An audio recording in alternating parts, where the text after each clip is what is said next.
Episode 2. Elohim, plural name, singular power, the Trinity, hidden in plain sight. One of the most overlooked yet explosive clues about the Trinity lies not in the New Testament, but in the very first verse of the Bible.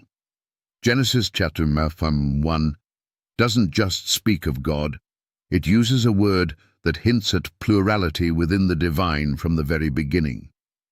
In the beginning, God created the heaven and the earth. Hebrew. Bre'ashiet bara Elohim et hashamayim ve'et ha'aretz. The Hebrew word for God here is Elohim, Elohim, and that changes everything. 1. Elohim, a plural word with singular verbs. The word Elohim is grammatically plural. In Hebrew, the im ending functions like the English s. So if we translated it literally, it would be gods. Yet every time Elohim refers to the one true God, the Bible pairs it with singular verbs. Genesis 1:1. Elohim created, singular verb, the heavens and the earth. This is not poor grammar, it's divine design. The plural name paired with singular action reveals a unified plurality, exactly what we see in the Father, Son, and Holy Spirit. 2. Proof from creation. Let us make man. Genesis 1:26 delivers a divine conversation. Then God said, "Let us make man in our image, after our likeness." Who is God speaking to? Why does he say us and our instead of me and my? The traditional Jewish and Islamic explanations fall flat.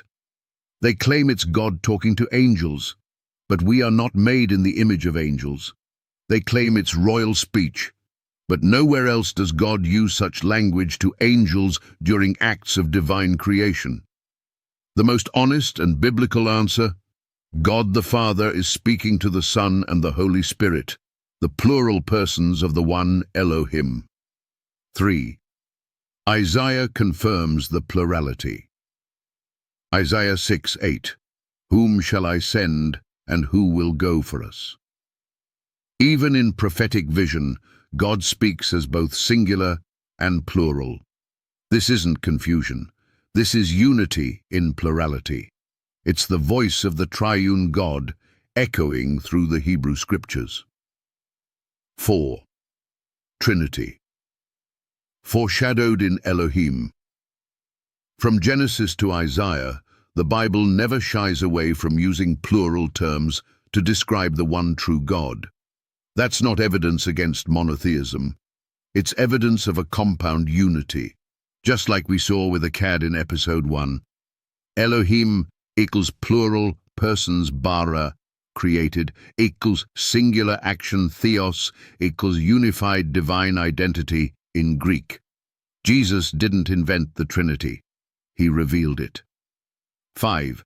Challenge to the critics. If the Old Testament was strictly one God equals one person, then why use Elohim instead of El, God singular? Why say, "Let us make man in our image"?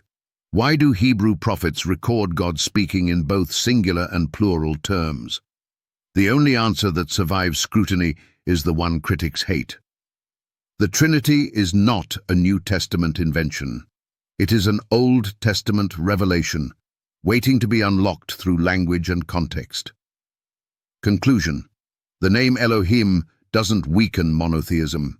It destroys the lie of unipersonalism. From the beginning, God has been Father, Son, and Holy Spirit, working as one, revealed as three, named as Elohim.